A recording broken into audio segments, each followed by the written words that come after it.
Bonjour à tous, c'est Clémence, je suis ravie de vous retrouver pour ce 5e jour de notre programme 2021 comme 1. Donc la semaine dernière on a travaillé sur le cœur, l'ouverture aux autres, à l'amour globalement. Et donc aujourd'hui on remonte sur le chakra de la gorge pour venir travailler aujourd'hui sur la question de la communication, exprimer sa vérité, exprimer qui on est, son authenticité.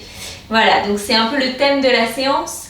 Je rappelle quand même pour les personnes qui auraient peut-être pas regardé les séances précédentes que quand on aborde la question des chakras en yoga, dans un cours de yoga, il faut savoir que c'est une introduction, une façon pour les gens qui ne connaissent pas de se familiariser avec ces notions. Pour autant, je ne pense pas qu'un simple cours de yoga, encore moins d'un format de 20 minutes, 30 minutes, puisse permettre de faire une guérison énergétique au niveau des chakras. Non, pas du tout. Par contre, il est possible, par bien d'autres techniques et un accompagnement plus global et holistique, de venir travailler sur ces blocages énergétiques. Je pratique notamment le magnétisme et le reiki, et donc dans les soins énergétiques, vous avez vraiment un guérisseur qui vient ici rééquilibrer les blocages, les déséquilibres qu'on peut avoir entre les différents centres énergétiques. Voilà, donc si vous avez envie d'approfondir cette question et peut-être de régler certains blocages, je vous conseille du coup plutôt de vous tourner vers ce genre de pratique, ce genre d'accompagnement thérapeutique. Le yoga étant très bien et très bon évidemment pour le corps, pour la gestion des émotions, etc. Mais voilà, il faut quand même remettre les choses à leur place. Un cours de yoga de 30 minutes ou même 1 heure ne permet pas de guérir des blessures émotionnelles et des chakras bloqués ou déséquilibrés. Voilà, donc ceci étant dit, on va démarrer la séance d'aujourd'hui par la respiration du lion. Donc n'ayez pas peur d'être ridicule, vous allez l'être dans tous les cas, je préviens. Donc pour ce premier exercice, vous allez venir vous placer à genoux en écartant les genoux, ok ? Et ici, vous allez poser les mains sur le sol. D'abord, on va poser les mains à plat sur le sol au centre. Puis ici, vous allez tourner les doigts vers vous. Ok, donc ça peut tirer un petit peu au niveau des poignets au départ. Donc prenez le temps, basculez le poids vers l'avant, le temps de trouver la posture. Puis peu à peu, essayez de venir reposer peut-être les fesses sur les talons si vous y arrivez. Ça dépend de la mobilité des poignets. N'hésitez pas à rapprocher un petit peu les mains des genoux si nécessaire et trouver la posture qui vous convient. Je vais vous montrer une fois à quoi ça ressemble et après on va le faire ensemble. Donc le but de la respiration du lion, c'est pas que d'avoir l'air ridicule, même si c'est quand même cool, c'est de venir travailler cette ouverture de la gorge. Vous savez, comme on dit parfois qu'on a un nœud dans la gorge ou quelque chose qu'on n'arrive pas à avaler, et bien cette respiration, elle est faite pour venir débloquer tout ça. Donc je vous montre, en gros, on inspire profondément par le nez. Pendant qu'on inspire, on presse bien les mains et on ouvre les épaules vers l'arrière. Et pour expirer,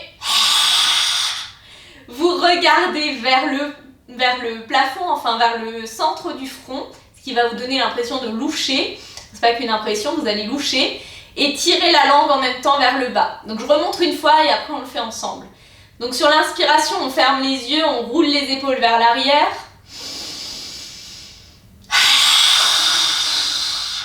Ok. Ok, très bien. Vous allez vraiment sentir une vibration et une ouverture au niveau de la gorge. Donc exagérez vraiment l'expiration en tirant la langue très fort et en louchant, en regardant le centre du front. Ok. Allons-y.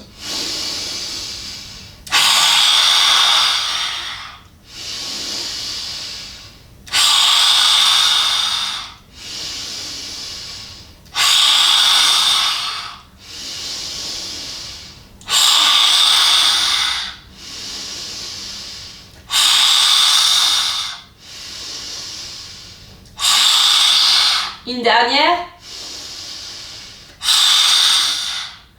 Ok, et vous allez ramener les mains, les doigts vers l'avant, relâchez les poignets, redressez-vous et faites quelques petits cercles légers avec les poignets pour bien détendre Et donc là, peut-être que vous sentez comme, je sais pas, des petits frissons, des petits picotements au niveau de la gorge, et comme un espace, comme un trou qui se serait créé au centre de cette gorge qui avant peut-être était un petit peu... voilà.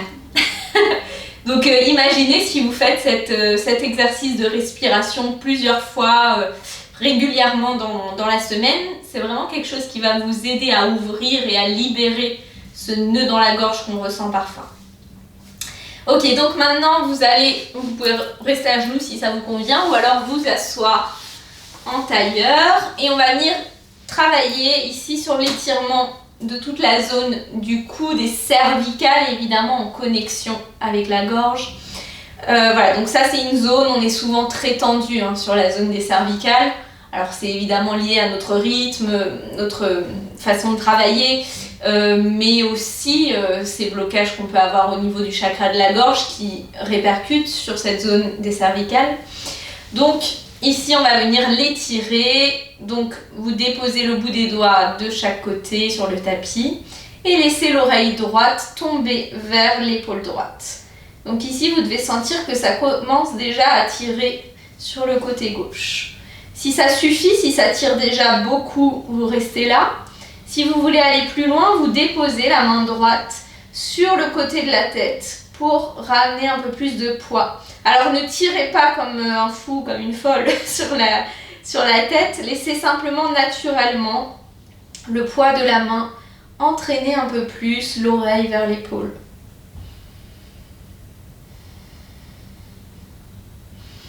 Et ce que vous pouvez faire avec la main gauche, c'est mettre la main gauche flex et imaginez que vous pressez la paume de main vers le sol. Et là, vous allez sentir que ça accentue encore un peu plus l'étirement. Fermez les yeux, observez vos sensations.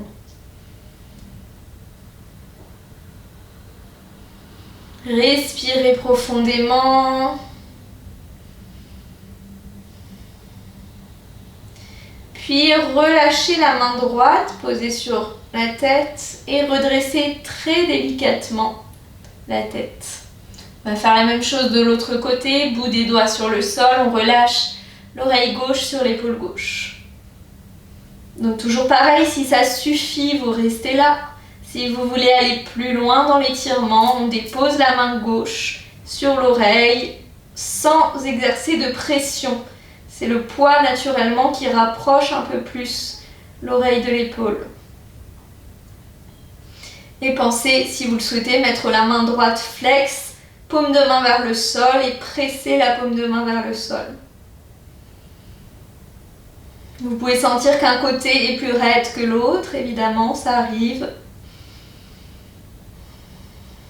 Accompagnez le mouvement par le souffle. Imaginez que votre respiration vient défaire toutes les zones de tension. Imaginez qu'avec l'expiration, vous emportez, vous retirez toutes ces zones de tension.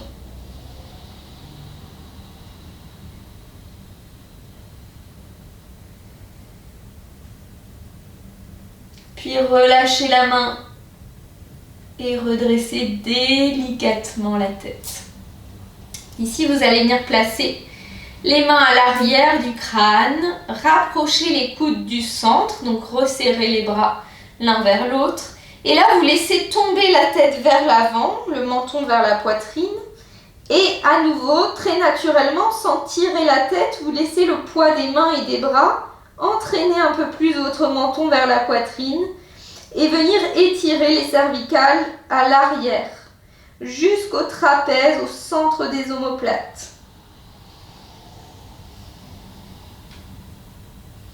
Respirez profondément.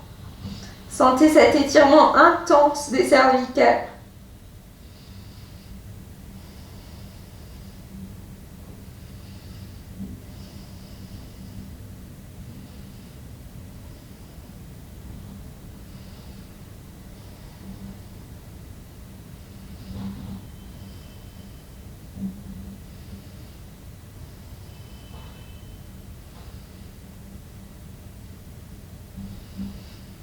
Relâchez les mains et délicatement redresser la tête. Vous pouvez faire ici quelques petits mouvements circulaires pour observer. Observez si peut-être vous avez retrouvé un petit peu de mobilité au niveau du cou. C'est souvent le cas.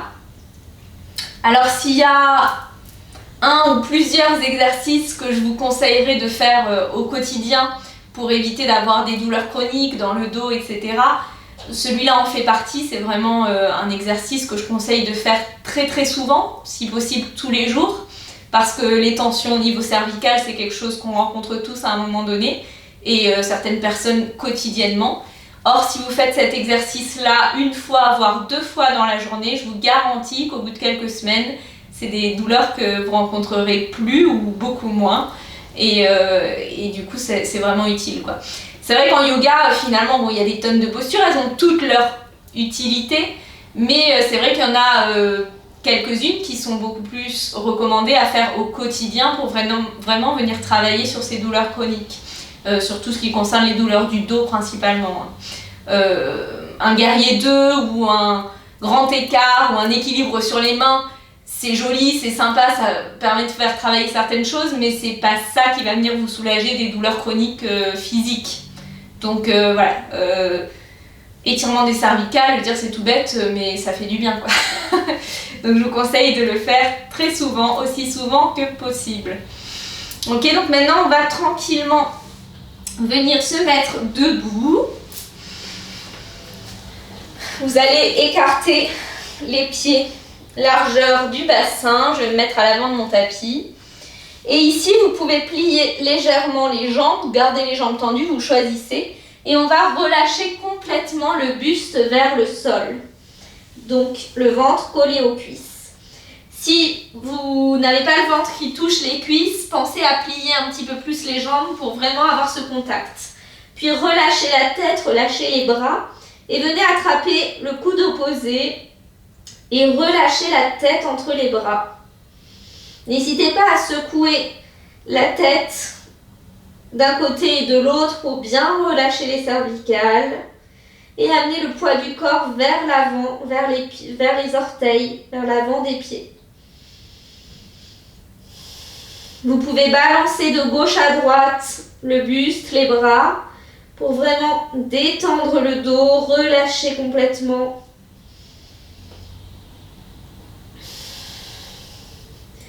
Et si vous aviez les jambes pliées, essayez de tendre peu à peu les jambes. Si vous le pouvez, ce n'est pas du tout obligatoire.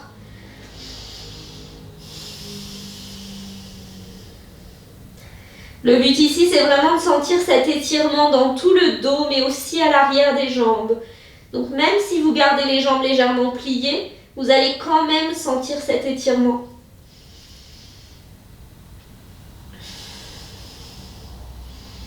Globalement, si votre ventre ne touche pas vos cuisses, je vous conseille de garder les jambes pliées. Vous tendrez les jambes à partir du moment où le ventre touchera les cuisses.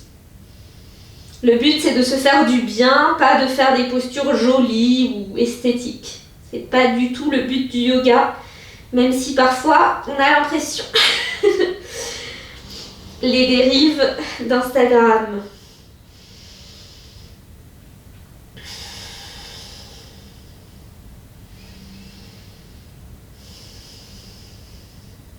Puis redéposez les mains ou le bout des doigts sur le sol et tout doucement, en gardant les jambes légèrement fléchies, vous allez dérouler le dos pour venir vous mettre debout.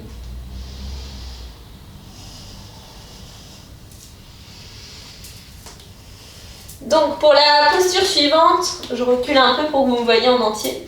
Vous allez intercroiser les doigts dans le dos et rouler les épaules vers l'arrière. Essayez vraiment ici d'ouvrir au niveau de la cage thoracique. On va faire ce qu'on appelle le yoga mudra debout. Le but ici, c'est d'ouvrir au niveau du thorax et de la gorge. Donc je vous montre et après on le fait ensemble. Regardez d'abord. Donc le but ici, c'est de resserrer les omoplates, décoller les mains des fessiers et ouvrir tellement vers l'arrière que vous ouvrez le buste et vous laissez la tête relâcher entre les épaules. Ok, donc précision, si vous avez très mal au cervical ou que vous avez une blessure ou une douleur chronique, je vous déconseille de relâcher la tête vers l'arrière. Par contre, si vous n'avez pas de douleur spécifique à cet endroit-là, vous pouvez le faire, sachant qu'il y a la sécurité des épaules, hein, votre tête elle ne va pas tomber par terre, aucun problème là-dessus. Donc, on intercroise les doigts dans le dos. Non, je précise parce que moi j'avais peur de ça avant. On roule les épaules vers l'arrière, on décolle les mains des fessiers. Et on ouvre la poitrine vers le haut, puis on relâche la tête entre les épaules. Respirez profondément.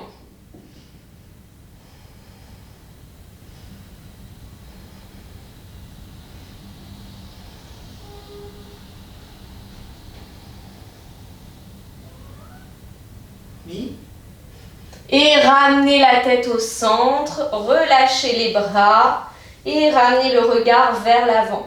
Donc ici, vous sentez vraiment une ouverture au niveau de la gorge, d'accord, dans cette posture. Donc continuez à faire aussi souvent que vous sentez ce besoin d'ouverture au niveau de la gorge, comme avec la respiration du lion. C'est très bon pour dénouer ce nœud qu'on peut parfois ressentir. Par contre, comme je vous l'ai dit, si vous avez des grosses tensions au niveau cervical, évitez de faire ça et de relâcher la tête vers l'arrière. Ça risque de vous tendre encore plus au niveau des cervicales. Voilà, donc maintenant, on va venir se remettre en position assise et on va s'allonger sur le dos. On va venir faire ici la posture de la charrue et de la chandelle. Donc là aussi, si vous avez une blessure ou de grosses douleurs au cervical que vous sentez bloqué en ce moment, évitez de le faire. Voilà, donc après vraiment le yoga, on vous apprend à être autonome vis-à-vis de ça. On donne des conseils en tant que prof, mais par contre l'élève est vraiment responsable de son corps, de ses sensations du jour. Et ça c'est vraiment de la responsabilité personnelle de se rendre compte si aujourd'hui j'ai mal au cervical, je vais éviter de faire tout ce qui est en appui sur les cervicales. Ça paraît évident, mais il faut quand même le préciser. On n'est pas du tout là pour faire de la compétition ou prouver quelque chose à quelqu'un ou même à soi-même. Donc vraiment, écoutez-vous, respectez votre corps, c'est très important. Ok, donc on s'allonge sur le dos. Alors assurez-vous quand même de ne pas défoncer le sapin qui est derrière vous. Allongez-vous sur le dos, ramenez les genoux vers la poitrine. Et prenez un petit élan pour amener les pieds derrière la tête. Ici, vous devez avoir les pieds qui touchent le sol derrière vous. Si ce n'est pas le cas, vous gardez les mains en appui sur le bas du dos pour essayer de rapprocher ses orteils du sol. Si c'est le cas, vous pouvez déposer les bras sur le sol. On va rester ici quelques instants dans cette posture de la charrue.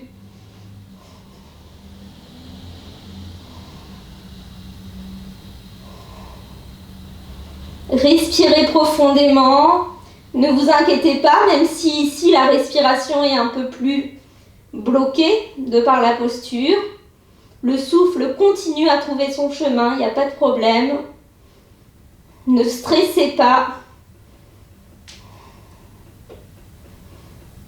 Puis vous allez ramener, où que vous soyez, les mains à plat sur le bas du dos, donc les doigts en direction des fesses.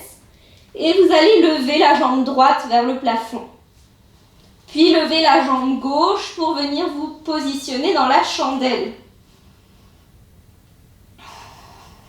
Pressez bien les coudes dans le sol. Maintenez le bas du dos avec les mains. Et tirez les orteils vers le plafond. Ici, les pieds sont pointés, mais les orteils flexent, comme si vous portiez des talons aiguilles. Voilà la forme que votre pied doit avoir dans cette posture.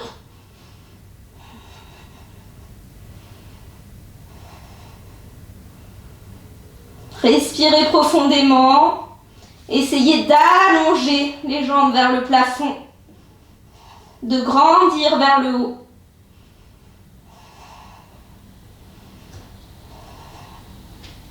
Puis délicatement, repliez les jambes, ramenez les genoux vers le front et déposez les pieds sur le sol. Reposez les mains soit sur le tapis, soit venez attraper les chevilles, si vous le pouvez, avec les mains. Puis très délicatement, vertèbre après vertèbre, vous allez dérouler le dos sur le sol. Prenez tout votre temps.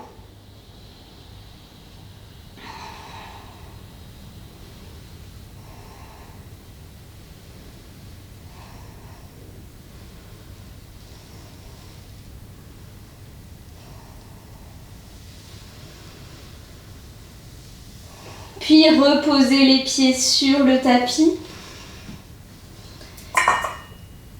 Amenez les bras de chaque côté du corps, paume de main vers le ciel. Et ici, on va simplement venir relâcher un peu la zone des lombaires, du bassin. Donc gardez les talons vers les fessiers, les jambes repliées. Et vous allez laisser tomber les deux genoux d'un côté, puis de l'autre, pour venir tranquillement masser cette zone du bas du dos. Je suis désolée, mais j'ai un assistant qui lisse sa tête de l'autre côté du mur et ça me fait rire. Bon, continuez le mouvement pour masser le bas du dos. Il faut que t'arrêtes, si jamais il va arriver bientôt. Et ensuite, vous reviendrez au centre et vous viendrez sur le côté droit et tranquillement en pressant dans la main gauche, vous asseoir. Alors vous pouvez vous asseoir en tailleur ou vous pouvez vous mettre debout pour ce dernier instant qu'on va passer ensemble. Choisissez un peu la posture qui vous convient, plutôt assis ou debout. Allongé, c'est pas trop recommandé pour cette posture. Enfin, c'est pas une posture. En fait, voilà. On travaille aujourd'hui la communication, l'expression, exprimer qui on est. Et tout ça, en fait, c'est lié donc à la voix, c'est lié à la gorge, c'est lié à la parole, mais c'est aussi lié au rire. Et le fait de rire, c'est quelque chose qui vient vraiment débloquer cette zone. Donc, j'avais une petite anecdote pour vous. Je suis partie, plusieurs fois, mais la dernière fois que je suis partie en Indonésie, à Bali, un prof de yoga m'a expliqué, en fait, m'a livré le secret du sourire légendaire des gens de Bali. Donc je ne sais pas si vous êtes déjà allé là-bas ou en tout cas si vous avez vu des photos ou des reportages. À Bali, tout le monde sourit, mais tout le temps. Et c'est pas un truc commercial, quoi. C'est vraiment, c'est naturel en fait. Ils sont tout le temps en train de sourire. Et donc voilà, il nous a expliqué pourquoi. Et il nous a dit, en fait, c'est tout bête, mais tous les matins, les Balinais rigolent sur commande. C'est-à-dire qu'ils se forcent à rire pour en fait débloquer cette gorge et du coup amener ce sourire de façon naturelle, instinctive en fait. Voilà, donc en fait, vous savez que c'est quelque chose qui a été prouvé au niveau psychologique, que quand on prend une certaine posture avec le corps, on impacte notre sensation profonde, nos sentiments, notre état d'esprit. Donc par exemple, quelqu'un qui serait en permanence voûté vers l'avant, le regard vers le sol, aura tendance à se sentir déprimé. Au contraire, quelqu'un qui ouvre les épaules vers l'arrière, le menton un petit peu surélevé, en exagérant, le torse bombé, va être quelqu'un qui va peut-être avoir une meilleure confiance en soi. Ça marche dans un sens et dans l'autre, c'est-à-dire que si on a une bonne confiance en soi, on aura tendance à adopter cette posture. Mais à l'inverse, si on a une confiance en soi qui est bif-bof, c'est sûr que si on se tient comme ça, elle ne va pas se développer. Tandis que si on se tient comme ça, il est possible que cette confiance s'améliore. Ok ? Donc ici, c'est ce qu'on va faire pour terminer cette séance. On va rigoler sur commande. Donc au début, ça va vous paraître bizarre, surtout s'il y a d'autres gens dans la maison. Mais rassurez-vous, après, ça fait un bien fou. Donc regardez-moi si jamais vous n'arrivez pas à vous mettre dans le mood. Voilà, apparemment, c'est assez communicatif. On va commencer ensemble. Prenez une profonde inspiration.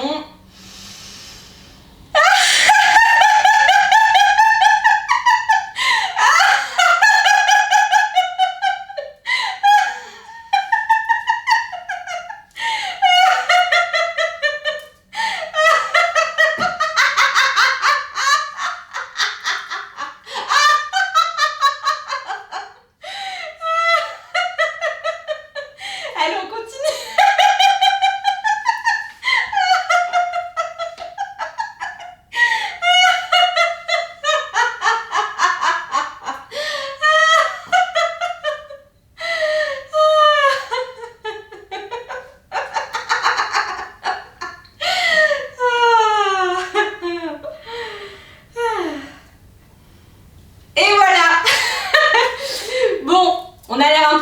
mais bon, on a commencé la séance avec la respiration du lion, on pouvait pas la finir différemment que comme ça. Voilà, en tout cas, c'est vraiment le yoga du rire, c'est carrément un truc qui est connu, quoi. Enfin, ah, salut, bah du coup, il y en a un qui a été attiré par les rires. Voilà, donc le yoga du rire, c'est quelque chose qui existe en tant que tel, hein. Il y a des gens qui passent 1 heure, 1 heure et demie à faire que ça. Donc c'est qu'il y a vraiment des bienfaits et qui sont reconnus. Donc je vous invite à approfondir ça en essayant peut-être quotidiennement de trouver 1 minute ou 2 pour rire comme ça, sans raison. Et voyez un petit peu l'influence que ça peut avoir sur votre humeur au quotidien. Sur ce, je vous souhaite une très bonne journée ou une très bonne soirée et je vous dis à demain pour le chakra du 3e œil. Bye!